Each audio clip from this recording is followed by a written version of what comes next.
Hey guys, so today we're going to be looking at the Alphacool NexXxoS ST30 full copper radiator. This is the 240 millimeter variant, so that means two 120 fans. You can see there what it says. Let's go ahead and open it up, take a look. Looks like we have a little booklet here. Something.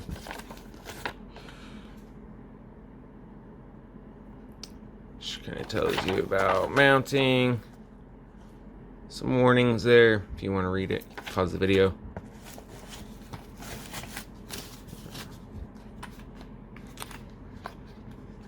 So we have a box of hardware.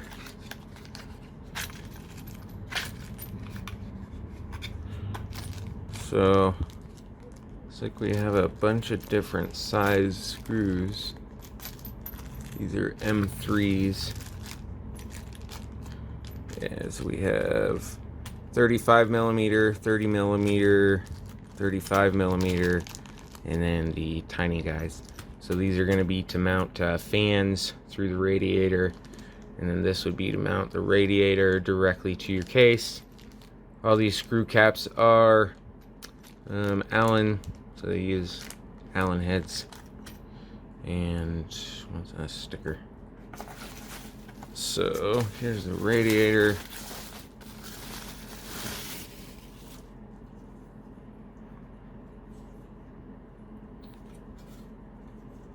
This thing weighs quite a bit. So yeah, so this is full copper radiator. And I will say the finish on this does look really nice.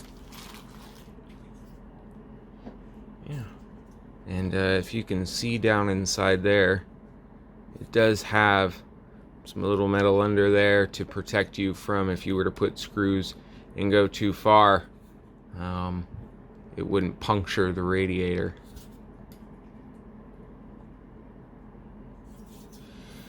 And you can see down in there. So yeah, that's it there. Let me, I'm gonna grab a scale. We'll see how much this weighs. Alright, so we got the scale there. Zeroed it out. And there we go, it's at 0. So it looks like we have 1 pound, 2.7 ounces. So also, I know these are little calipers. Excuse my French. These are just little plastic calipers, but let's just see.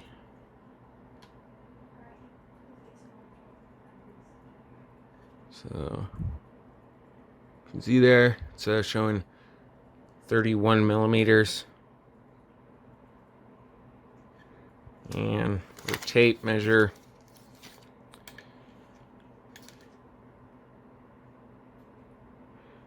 So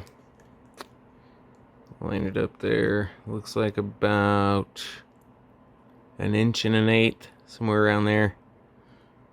But yeah, just so you guys can get what the thickness is there. I know these are crap calipers. I don't have any fancy calipers. I never use them. But there you go.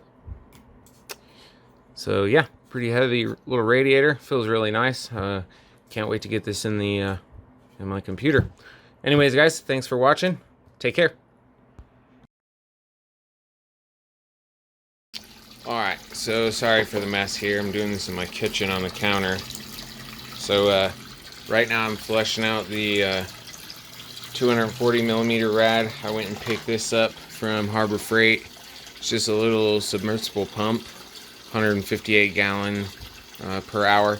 I did rinse out the pump and the tubing and stuff before I put the distilled water in.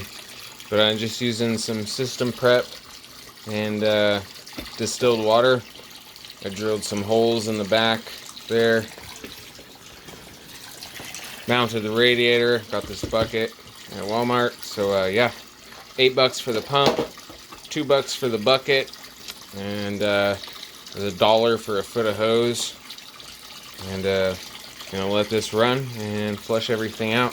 I can see a little bit of stuff floating in there, not too much. And then the water has turned, it's probably hard to see on camera, has turned a little blackish. But yeah, I'm going to let this run for a couple hours and then rinse out the other one.